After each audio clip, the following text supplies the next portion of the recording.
في 33 ثانية هتاخد قرار ممكن يغير حياتك وانت مش واخد بالك. القرار الصغير اللي دماغك بتاخده، القرار اللي بتاخده بينك وبين نفسك في أقل من دقيقة وانت مقتنع انه ده بيريحك. دلوقتي في حد بيصحى الصبح عنده 40 سنة، في حياة هو ما اختارهاش، شغل ما بيحبوش، وبلد ما اختارهاش، وناس كمان ما اختارهمش، وهو مش شخص عديم الذكاء او غبي لا سمح الله، ومش كسلان ولا حظه وحش. هو بس في لحظة فاصلة سأل نفسه سؤال غلط، سأل أعمل إيه؟ وكان لازم يسأل حاجة تانية خالص. النهاردة هديك السؤال ده، سؤال من كلمتين أذكى ناس في العالم بيسألوه قبل أي قرار كبير.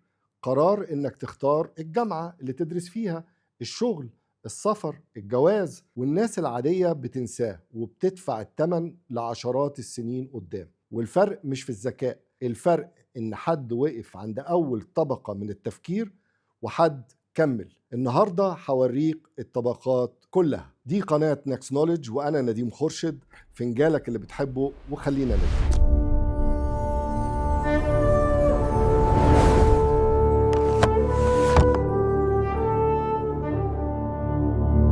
خليني أقولك على 3 جمل أنت سمعتهم مليون مرة وكلهم غلط، وكل واحدة فيهم بتبان إنها حكمة، بس في الحقيقة بتخليك تقف عند الطبقة الأولى من التفكير. الأولى: فكر قبل ما تعمل. طيب أفكر في إيه بالظبط؟ دي نصيحة فاضية ومطاطة، زي ما حد يقولك كن ناجح. شكرا، بس إزاي؟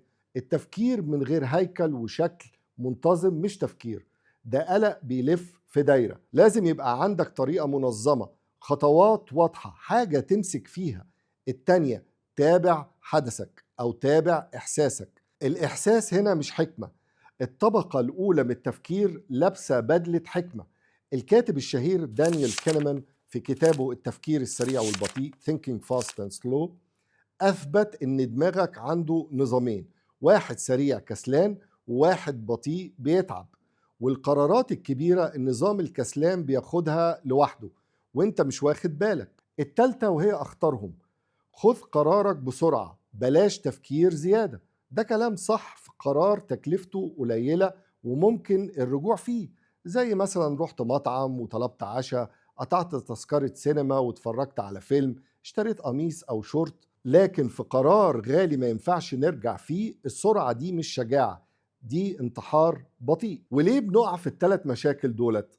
هربرت سايمون الحاصل على جائزة نوبل في الاقتصاد سنة 78 اكتشف حاجة اسمها الاكتفاء أو الإرضاء. إن دماغك ما بيدورش على أحسن قرار، بيدور على أول قرار مقبول وشكله حلو وبيقف، عشان عقلك محدود ومش قادر يشوف كل الاحتمالات، فبيريح نفسه من أول إجابة كويسة. والمشكلة إن أول إجابة كويسة في قرار كبير مصيري ممكن تكون أغلى غلطة في حياتك. طيب الحل إيه؟ أنا هسميه قاعدة ال3 طبقات. أي قرار كبير له 3 طبقات، ومعظم الناس بتشوف الأولى وبس. الطبقة الأولى: النتيجة المباشرة للقرار، اللي هيحصل بكرة أو في خلال ساعات بعد ما تقرر على طول. الطبقة التانية: نتيجة النتيجة اللي الطبقة الأولى هتسببها بعد كام شهر. الطبقة التالتة: الموجة اللي هتحصل بعد سنين، ومعظمها مش هيحصل لك انت لوحدك، ده هيحصل لكل الناس اللي حواليك، ولادك، شريك حياتك، شغلك. ودي الطبقة اللي تقريبا محدش بيشوفها في لحظة القرار، مع انها اهم واحدة. هاورد ماركس، واحد من اكبر المستثمرين في العالم، بيسمي ده التفكير من الدرجة التانية، وبيقول ان ده السبب الوحيد ان حد يطلع نتيجة أحسن من الناس، عشان الإجابة الأولانية الواضحة الكل شايفها.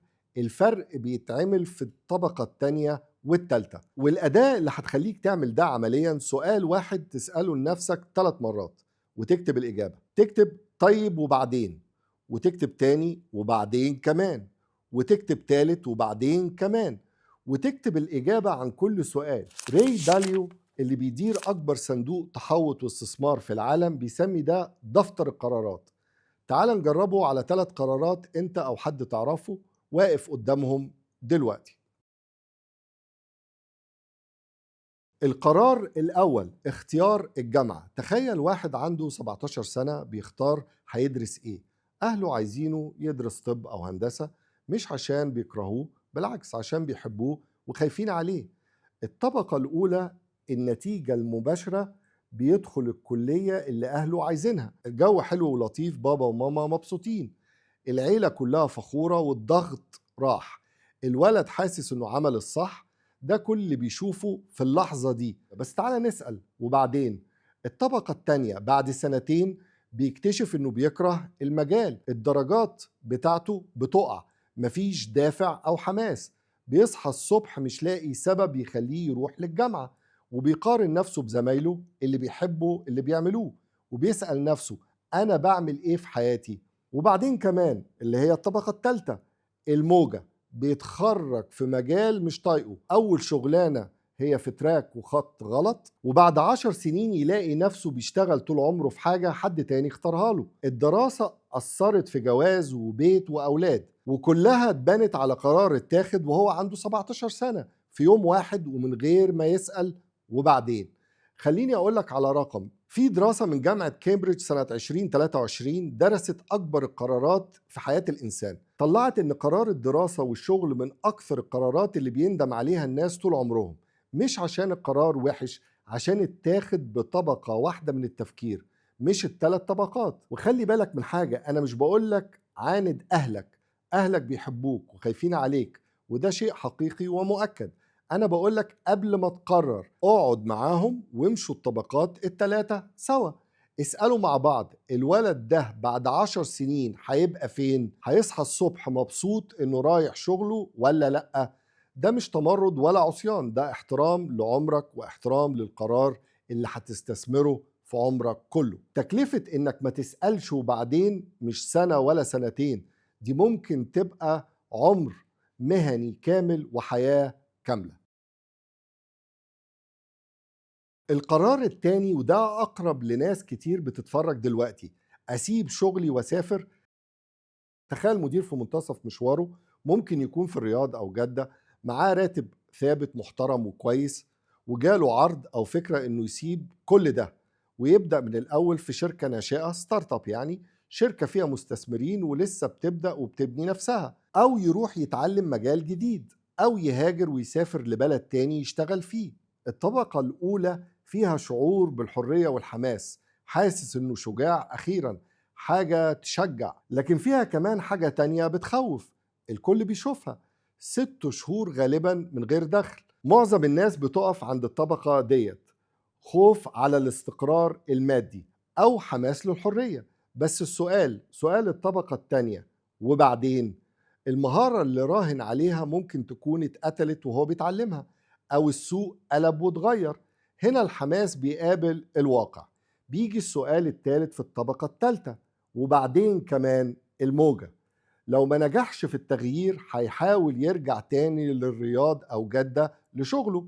لو نجح في ده في الغالب بيرجع على درجة أقل من اللي كان فيها، ومكانته بين زمايله بتتغير، والعلاقات في البيت برضه بتتغير، شريكة حياته، الأولاد، الأهل، كلهم بيتأثروا بقرار هو افتكر إنه قراره لوحده.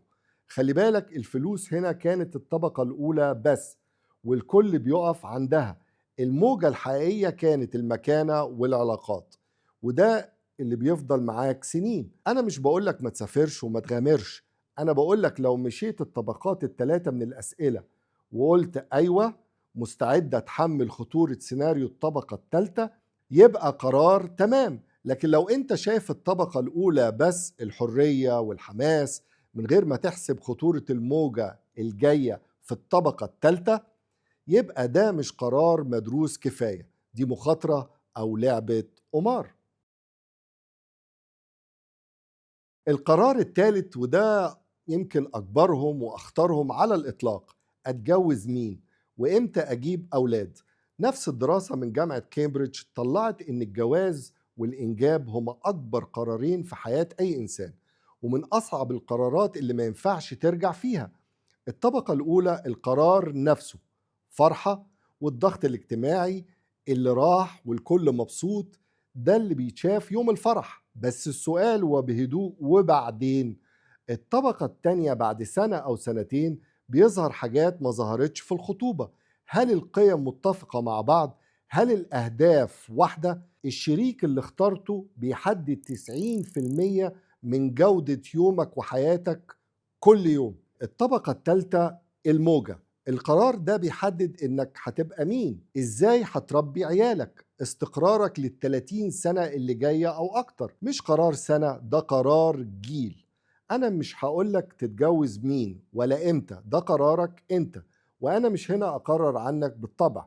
بس هقولك حاجة واحدة، القرار ده بالذات اللي هو اهم قرار في حياتك، هو اكتر قرار الناس بتاخده بالطبقة الاولى، بالحماس وبالضغط، بالخوف من فوات قطار العمر زي ما بيقولوا بكلام الناس. تخيل معايا قرار هيمشي معاك 30 سنة بناخده احيانا في كام اسبوع، عشان الكل بيقول يلا بقى كفاية كده عايزين نفرح. تكلفة انك ما تسألش وبعدين في الجامعة كانت عمر مهني كامل، لكن في الجواز التكلفة حياة كاملة، ومش حياتك انت وبس، حياة ناس كتير حواليك. طيب عمليا بقى، انت النهاردة واقف قدام قرار، اي قرار، تعال نفكر فيه. هات ورقة وقلم، مش موبايل، ورقة وقلم. الكتابة بتبطئ النظام الكسلان في دماغك وتشغل النظام اللي بيفكر بجد. أرجوك اتعلم تفكر بورقة وقلم، دي حاجة أنا اتعلمتها من أكتر من 30 سنة وفرقت معايا جدا في مواقف كتير. تعال بقى نرجع للقرار بتاعك، واكتب الطبقة الأولى النتيجة المباشرة، وبعدين واكتب الطبقة التانية اسأل وبعدين للمرة التانية، واكتب الطبقة التالتة بعدين للمرة التالتة، واكتب الموجة اللي هتحصل بعد سنين ليك وللناس اللي حواليك. راي داليو بيعمل ده في كل قرار كبير من عشرات السنين وبيسميه دفتر القرارات. وتشارلي مونجر شريك وارن بافيت المستثمر الشهير العظيم كان بيتكلم عن خطأ التفكير العكسي، الشخص اللي معاه شاكوش وكل حاجة شايفها مسمار، لأنه معاه أداة واحدة بس. لما تشوف طبقة واحدة، انت الشخص اللي معاه الشاكوش واللي شايف كل حاجة كأنها مسامير. وخلي بالك من حاجة مهمة، الهدف مش انك ما تاخدش قرارات، الهدف انك تاخد القرار وانت شايف الثلاث طبقات. لو جاوبت على الثلاث أسئلة وقلت أيوة أنا مستعد، يبقى قرار قوي وجاي عن تفكير عميق، وهتنام مرتاح حتى لو طلع صعب، لأنك اخترته وانت فاهم وعملت الواجب وفكرت فيه كويس جدا. سؤال واحد 3 مرات بياخد 5 دقايق، القرار اللي بتفكر فيه ممكن ياخد من عمرك 10 سنين. 5 دقايق على الورق مقابل 10 سنين، ده مش تفكير زيادة، ده أرخص تأمين هتعمله في حياتك. خلينا نتفق، الناس مش بتغلط عشان مش ذكية، الناس بتغلط عشان بتقف عند الطبقة الأولى وبتشوف النتيجة القريبة وبس. والفرق بينك وبين قرار هيأثر على حياتك هو إجابة سؤال واحد بس بتسأله 3 مرات وبعدين. والقرار اللي انت واقف قدامه دلوقتي، اختيار الجامعة، الشغل، اختيار شريك الحياة أو الجواز، امشي طبقاته ال3 قبل ما تنام النهاردة. خد الجملة دي معاك، اللي ما بيسألش وبعدين حياته بيكتبها حد تاني. وزي ما قال الفيلسوف والكاتب اليوناني سوفيكليس، خد وقتك في القرار، القرارات المتسرعة بتجر وراها ندم طويل. Quick decisions are unsafe decisions، أو بمعنى تاني القرارات السريعة هي قرارات غير آمنة.